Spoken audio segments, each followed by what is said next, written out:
Hello traders, welcome to Chart Ease. Traders, आज के दिन हम लोग 200 मूविंग एवरेज के बेसिस पे एक बहुत ही तगड़ी वाली स्ट्रैटेजी सीखने वाले हैं। अब आपके दिमाग में ऑब्वियसली क्वेश्चन आएगा, भाई 200 मूविंग एवरेज क्यों यूज़ करना है? ऑलरेडी हमने इतने सारे मूविंग एवरेजेस यूज़ कर चुके हैं, इसमें क्या स्पेशल है? करेक्ट। तो आप लोगों को बता दूं, हर एक मूविंग एवरेज का काम अलग होता है। 200 मूविंग एवरेज जो है स्पेशली, ये बहुत ही ज़्यादा इफेक्टिव होता है अगर आप स्विंग ट्रेडिंग करते हो या फिर इवन आप इंट्राडे ट्रेडिंग करते हो। तो ये वाला मूविंग एवरेज आप यूज करके बहुत ही तगड़े वाले मूव्स कैप्चर कर सकते हो। अब बाकी मूविंग एवरेजेस के अंदर एक चीज आपने कॉमन देखी होगी कि जब भी वो स्लोपिंग होते हैं, मतलब या तो ऊपर साइड भागते होते हैं या तो नीचे साइड गिर रहे होते हैं, उस टाइम पे उनके अंदर अच्छे ट्रेड्स मिलते हैं। लेकिन ये वाला जो मूविंग एवरेज है 200, इसके अंदर के कंसेप्ट पूरे के पूरे डिफरेंट है, क्योंकि ये बेस्ट काम करता है जब ये फ्लैट होता है। ठीक है। मूविंग एवरेजेस में हमने अब तक क्या सीखा था कि जब वो स्लोपिंग होंगे, या तो ऊपर होंगे या तो नीचे साइड भाग रहे होंगे, उस टाइम पे वो बेटर रिजल्ट्स देते हैं, बेटर ट्रेड्स देते हैं।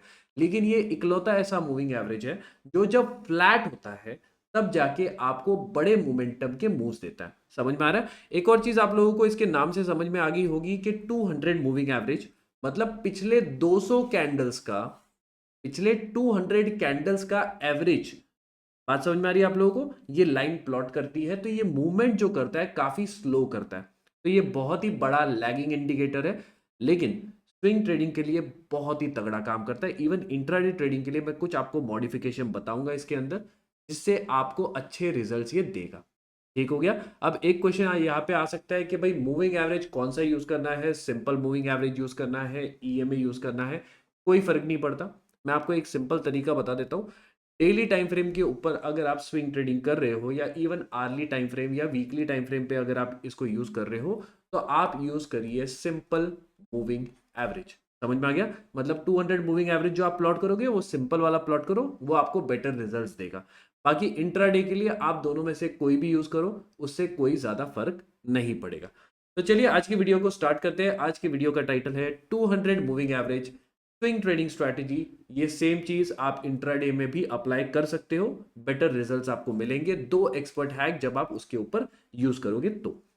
चलिए, तो सबसे पहले स्टेप में हम लोग देखते हैं। तीन स्टेप्स है, बहुत ही सिंपल सिंपल। सबसे पहला जो स्टेप है दैट इज क्रॉस ओवर। अब क्रॉस ओवर मतलब क्या? मूविंग एवरेज मैंने जैसे कि आपको बताया 200 का, ये बेस्ट कब काम करता है? जब ये फ्लैट हो। अब यहाँ पे अगर आप ऑब्जर्व करो तो इस पर्टिकुलर केस में यहाँ पे ये थोड़ा सा राइजिंग था। मूविंग एवरेज क्या कर रहा था? थोड़ा सा राइज कर रहा था। यहाँ पे अगर आप देखोगे तो क्या हो गया, ये कंपेरेटिवली इसके कंपैरिजन में यहाँ पे फ्लैट हो गया। समझ में आ रहा है आप लोगों को? और प्राइस क्या कर रही है उसको थोड़ा सा ऑब्जर्व करो। प्राइस यहाँ पे इसी मूविंग एवरेज के ऊपर नीचे कर रही है, ऊपर नीचे घूम रही है। समझ में आ रहा है? इसका मतलब क्या कि यहाँ पे साइडवेज फेज मार्केट का चालू हो गया। अब हम लोगों को क्या चाहिए? हम लोगों को चाहिए ट्रेंडिंग फेज। तो हमारा जो फर्स्ट स्टेप है ट्रेंडिंग मूव को कैप्चर करने के लिए, वो है कि हमें ऐसी कैंडल्स चाहिए जो कि 200 मूविंग एवरेज के ऊपर जाके क्लोज करे। देखो सिंपल सी बात है, ऊपर जाके क्लोज करें मतलब क्या? उसके पहले प्राइस 200 के नीचे होगी, तभी जाके हमारी कैंडल, ग्रीन कैंडल, ऊपर क्लोज करेगी। तो हमें बेसिकली क्या चाहिए कि प्राइस जो है 200 के नीचे होनी चाहिए, और उसके बाद एक ग्रीन कैंडल आनी चाहिए जो कि 200 मूविंग एवरेज के ऊपर क्लोज करनी चाहिए। ये फर्स्ट स्टेप समझ में आ गया? बहुत ही सिंपल स्टेप है। अब आप बोलोगे कि भाई यहां पे भी तो ऊपर क्लोजिंग हुई, यहां पे भी हुई, यहां पे भी हुई, यहां पे भी हुई। तो यहाँ पे हुई थी, लेकिन जो हमारे नेक्स्ट स्टेप्स है वो बहुत ज्यादा इंपॉर्टेंट है। जस्ट बिकॉज उसने ऊपर क्लोजिंग दी हम लोग एंट्री नहीं लेंगे। ये हमारा फर्स्ट स्टेप है। तीन स्टेप्स है टोटल, दो स्टेप्स बाकी है। सेकेंड वाले एग्जाम्पल में भी अगर आप देखेंगे तो सेम चीज है। हमें क्या चाहिए? सबसे पहले कि प्राइस पहले तो 200 के नीचे होनी चाहिए। अब वो एक कैंडल के लिए हो, 10 कैंडल के लिए हो, 2 महीने के लिए हो, उससे कोई फर्क नहीं पड़ता। हमें चाहिए कि जस्ट प्राइस उसके नीचे क्लोज करनी चाहिए, नीचे होनी चाहिए। ठीक है। उसके बाद हमें क्या चाहिए कि एक ग्रीन कैंडल 200 मूविंग एवरेज के ऊपर क्लोजिंग दे। इसी को हम लोग बोल रहे हैं क्रॉसओवर। अब सेम चीज अगर आप देखेंगे तो यहां पे भी हुआ था, यहां पे भी हुआ था, इवन यहां पे हुआ था। तो क्या हमें यहां पे एंट्री मिली थी? क्या नहीं मिली थी? उसका रीजन क्या है? सेकेंड और थर्ड स्टेप में मैं आप लोगों को क्लियरली एक्सप्लेन कर दूंगा। एक चीज आपको हमेशा याद रखना है, स्विंग ट्रेडिंग के लिए 200 एसएमए जैसे कि मैंने बोला बहुत ही ज्यादा इंपॉर्टेंट है। हमेशा याद रखना, 200 पीरियड मूविंग एवरेज के ऊपर, 200 एसएमए के ऊपर अगर प्राइस है, तभी जाके उस पर्टिकुलर स्टॉक में आप स्विंग ट्रेडिंग के बारे में सोचना। अगर price 200 moving average 200 moving average के नीचे चल रही है, तो भले उसमें कितना भी बेटर से बेटर पैटर्न बनने तो अच्छे से अच्छा पैटर्न बने तो उस पर कभी भी आप ट्रेड मत करना। स्विंग ट्रेडिंग की मैं बात कर रहा हूँ, ठीक है, क्योंकि ये वाला जो मूविंग एवरेज है बड़े बड़े प्लेयर्स यूज करते हैं, ठीक है, और उनको अगर किसी स्टॉक में बाइंग करनी भी है तो वो भी इस फिल्टर को यूज करते हैं। इवन आप अगर स्विंग ट्रेडिंग करते हो, कोई भी स्ट्रैटेजी यूज करते हो, उसमें ये एक फिल्टर ऐड कर दो कि कॉस्ट जो है, प्राइस जो है, स्टॉक जो है, वो अगर 200 के ऊपर है, 200 मूविंग एवरेज के ऊपर है, तभी जाके आप उसमें बाइंग के बारे में सोचना या स्विंग ट्रेडिंग के बारे में सोचना, ठीक है। आई होप आप लोगों को फर्स्ट वाला स्टेप क्लियर हो गया। अब चलते हैं स्टेप नंबर 2 पे। तो ट्रेडर्स, अगर आप इंट्राडे में स्टॉक ट्रेडिंग सीखना चाहते हो तो आप हमारा intraday trading mastery program purchase कर सकते हो। डिस्क्रिप्शन में आपको लिंक मिल जाएगा। इस प्रोग्राम के अंदर 3 इंट्राडे स्टॉक ट्रेडिंग स्ट्रैटेजीज मैं आप लोगों को सिखाऊंगा, जिसके अंदर हर एक चीज, entry, stop loss, trailing stop loss, target, हर एक चीज, risk management, position sizing, properly मैं आप लोगों को सिखाऊंगा। 11+ आवर्स का यहाँ पे टोटल कोर्स कंटेंट है जो कि आप लोगों को मिलेगा इस प्रोग्राम में। तो नीचे डिस्क्रिप्शन में आपको लिंक मिल जाएगा, फटाफट से जाके आप इसको बाय कर सकते हो। देखो, फर्स्ट वाले का स्टेप का नाम क्या था? क्लोजिंग या फिर क्रॉसओवर। सेकेंड स्टेप का नाम है स्पेसिंग, ठीक है। हमारे 3 स्टेप है। फर्स्ट है क्रॉसओवर, सेकेंड है स्पेसिंग और थर्ड है सपोर्ट। तो ये पूरी स्ट्रैटेजी का एक्चुअल नाम अगर मैं आपको बताऊं तो इसको बोलते हैं CSS। अब सेकेंड स्पेसिंग का मतलब क्या होता है उसको देखते हैं। और मेरा एक सिंपल सा रिक्वेस्ट है आप लोगों से, जो भी लोग सीरियसली इस वीडियो को देख रहे हैं, आप एक छोटा सा काम करिए, चार्ट्स पे जाइए, ठीक है। आपकी जो भी वॉच लिस्ट है निफ्टी 50 की, 100, 200, 500, जो भी आपकी वॉच लिस्ट है, उनमें एक बार जाके डेली टाइम फ्रेम पे ये सेटअप कहाँ कहाँ पे बना था, किस किस स्टॉक में बना था और उसमें क्या क्या रिजल्ट आया, नीचे कमेंट करके जरूर लिखना। बाकी लोगों को बहुत ज्यादा हेल्प होने वाली है, क्योंकि ये वीडियो यूट्यूब पे रहने वाला है। साल 2 साल के बाद में भी बहुत सारे लोग इसको देखेंगे। तो आप लोग अगर नीचे कमेंट करेंगे स्टॉक का नाम, कौन से डेट पे उस पर सेटअप बना था, उसका रिजल्ट क्या हुआ, टारगेट हिट हुआ, स्टॉप लॉस हिट हुआ, सारी चीजें अगर आप नीचे मेंशन करोगे एक सिंगल लाइन में, बहुत सारे लोगों को फ्यूचर में वो हेल्प करेगा। तो एक छोटा सा रिक्वेस्ट है, आप इतना सा काम कर दीजिए।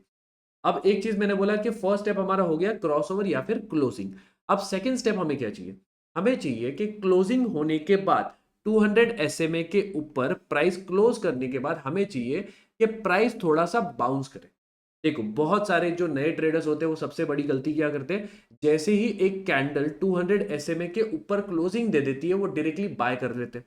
उससे होता क्या है कि प्राइस थोड़ा भी अगर फ्लक्चुएशन देगी तो उनके स्टॉप लॉसेस सेट हो जाते हैं। समझ में आ गया? तो हमें क्या करना है, वो गलती नहीं करनी। हम क्या करेंगे, सिंपली वेट करेंगे।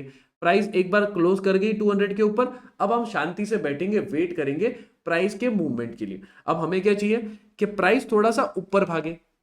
समझ में आ रहा है आप लोगों को? प्राइस क्या चाहिए हमें? प्राइस यहां से थोड़ा सा ऊपर भागे। क्लियर? समझ में आ गया? क्लोजिंग मिल गई फर्स्ट स्टेप में, क्रॉसओवर हो गया। सेकंड स्टेप है स्पेसिंग, मतलब 200 SMA, हमारा जो 200 मूविंग एवरेज है और जो हमारी प्राइस है, कैंडल्स है, उनके बीच में थोड़ा सा स्पेस बनना चाहिए। अब मैं ये नहीं बोल रहा हूं कि प्राइस और इसके बीच में इतना बड़ा स्पेस होना चाहिए, नहीं, थोड़ा सा भी अगर स्पेस बनेगा तो भी चलेगा। हमें सिर्फ चाहिए कि वहां पे स्पेस होना चाहिए। ऐसा नहीं होना चाहिए कि प्राइस ने ऊपर क्लोजिंग दे दी, कैंडल क्लोज हो गई और उसके बाद सारी सारी कैंडल्स यहाँ पे चिपक चिपक के चल रही है 200 SMA को। ऐसा नहीं चाहिए, हमें चाहिए स्पेस बनना चाहिए। क्लियर? समझ में आ गया? First step clear, second step clear. अब सेकंड स्टेप का सेकंड एग्जांपल देख लो फटाफट से। यहाँ पे देखो क्या हुआ, प्राइस ने यहाँ पे क्लोजिंग दी, ग्रीन कैंडल ने क्या किया, 200 SMA के ऊपर क्लोजिंग दे दी। उसके बाद क्या हुआ, प्राइस ऊपर भागी और एक स्पेस क्रिएट किया। आप लोगों को समझ में आ रहा है पॉइंट? यहां पे एक स्पेस क्रिएट कर रही है प्राइस 200 SMA और हमारे कैंडल्स के बीच में। अब सेम स्पेस यहां पे बना था क्या? ऑब्जर्व करो, नहीं बना था। यहां पे बना था क्या? यस, यहां पे प्राइस ऊपर भागी और एक स्पेस यहां पे क्रिएट हुआ था। समझ में आ गया? तो क्या हम लोग यहां पे एंट्री लेते? नहीं, थर्ड स्टेप बाकी है। तो first step crossover, second step हो गया स्पेसिंग, थर्ड स्टेप कौन सा है? सपोर्ट। हमें चाहिए कि स्पेस बनने के बाद, प्राइस थोड़ा सा डिफरेंस क्रिएट करने के बाद, हमारे मूविंग एवरेज और प्राइस के बीच में डिफरेंस बनने के बाद या स्पेस बनने के बाद प्राइस फिर से हमारे 200 SMA पे आए और यहां पे आने के बाद एक सपोर्ट ले। आई होप आप लोगों को थर्ड स्टेप समझ में आ रहा है। प्राइस ने यहां पे क्या किया, क्लोजिंग की, स्पेस क्रिएट किया, फिर से नीचे आई और हमारे 200 SMA के ऊपर सपोर्ट लिया। अब कैसे समझेगा कि सपोर्ट लिया या नहीं लिया? ऑब्वियस सी बात है, ग्रीन कलर की कैंडल बननी चाहिए या फिर कोई भी बुलिश कैंडल का पैटर्न बनना चाहिए। अब बुलिश कैंडलस्टिक पैटर्न्स कौन से होते हैं, ऑलरेडी मैंने अपने प्रीवियस वीडियोस में एक्सप्लेन किया, जाके आप चेक कर लो। अलग अलग टाइप के 3-4 पैटर्न्स होते हैं, सिंपल सिंपल पैटर्न्स है। उनमें से कोई भी पैटर्न अगर आपके 200 SMA पे बनता है, मतलब प्राइस यहाँ पे सपोर्ट ले रही है और यहाँ से बाउंस कर सकती है। आई होप आप लोगों को ये वाला पार्ट क्लियरली समझ में आ गया। नेक्स्ट एग्जांपल में अगर आप देखेंगे, इसी एग्जांपल में अगर आप देखेंगे, तो जैसे ही प्राइस ने एक सपोर्ट ले लिया, ग्रीन कैंडल यहाँ पे फॉर्म हो गई, हम क्या डायरेक्टली एंट्री करेंगे क्या? नहीं, हम वेट करेंगे उस कैंडल के हाई को क्रॉस होने के लिए। जैसे ही उस कैंडल का हाई क्रॉस होगा, हमारी जो बाय एंट्री है वो ट्रिगर हो जाएगी। और हम लोग स्विंग ट्रेडिंग की यहाँ पे बात कर रहे हैं, इसलिए हम लोग सिर्फ बाइंग की बात कर रहे हैं। अगर आप इंट्राडे ट्रेडिंग करते हो तो आप इसके अंदर सेलिंग के लिए भी सेम क्राइटेरिया यूज करोगे। समझ में आ गया? अब यहाँ पे आपका जो स्टॉप लॉस होगा, वो अगर आपकी अलर्ट कैंडल छोटी है तो सेम कैंडल का नहीं है, तो स्विंग कैंडल, स्विंग जो लो है उसका आप अपना स्टॉप लॉस लगा सकते हो। अगर आपकी कैंडल बड़ी है तो सेम कैंडल का भी स्टॉप लॉस आप कंसिडर करके चल सकते हो। आपका जो टारगेट होगा, इंटरेस्टिंग पार्ट है, इसको थोड़ा सा ध्यान से सुनो। जो भी प्रीवियस स्विंग्स बने हैं, यहाँ पे एंट्री के टाइम पे आप देखोगे पीछे साइड में चार्ट के ऊपर, जो भी प्रीवियस बड़े बड़े स्विंग्स आपको दिख रहे हैं वो बन जाएंगे आपके टारगेट। मिनिमम टारगेट आपका होगा 1:2। इसके बाद में आप ट्रेल करना स्टार्ट करोगे। कैसे ट्रेल करोगे मैं आपको बताता हूँ। यहाँ पे अगर आप देखेंगे तो हमने जो टारगेट थे हमारे वो मार्क किए।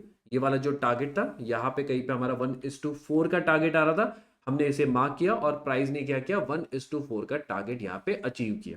समझ में आ गया? नेक्स्ट एग्जांपल जो हमने लिया था उसके अंदर सेम चीज, प्राइस ने पहले क्लोजिंग की, क्रॉसओवर हो गया स्टेप 1, सेकंड स्पेसिंग, यहाँ पे स्पेस क्रिएट हो गया स्टेप नंबर 2, थर्ड हो गया यहाँ पे एक बुलिश पैटर्न या कैंडलस्टिक पैटर्न यहाँ पे बना है सपोर्ट लेते हुए, तो ये बन गया हमारा अलर्ट कैंडल। सेम कैंडल के हाई के ऊपर हमारी एंट्री होगी, लो के ऊपर हमारा स्टॉप लॉस होगा। फर्स्ट टारगेट 1:2, ये वाला टारगेट है हमारा। यहाँ पे अगर आप देखेंगे तो एक प्रीवियस स्विंग था, समझ में आ गया। एंड जो सेकंड टारगेट है वो होगा 1:4 का। अब यहाँ पे अगर आप एक चीज ऑब्जर्व करो तो 1:2 इजीली इसने दे दिया, थोड़ा टाइम पास किया लेकिन हमें मिल गया कंपैरेटिवली इजीली। लेकिन इसके बाद में इसने काफी टाइम पास किया, दिख रहा है आप लोगों को, एक कैंडल तो काफी नीचे भी ओपन हुई थी। तो इस पर्टिकुलर केस में आपको सिंपली एक चीज करना है, अपने स्टॉप लॉस को ट्रेल करना है आफ्टर 1:2। जैसे ही आपका 1:2 आ जाता है, दो चीजें आप कर सकते हो, या तो 50% में प्रॉफिट बुकिंग आप कर लो, 50% क्वांटिटी में प्रॉफिट बुकिंग कर लो। मतलब अगर आपने इस पर्टिकुलर स्टॉक के अंदर 100 क्वांटिटीज बाय की थी, 1:2 का आपका टारगेट आ गया, तो आपने 50 क्वांटिटी को सेल कर दिया, 50 क्वांटिटी पे प्रॉफिट बुक कर लिया। रिमेनिंग 50% जो क्वांटिटी आपकी है उसमें एसएल को ट्रेल करके कॉस्ट के ऊपर लेके आ जाओ।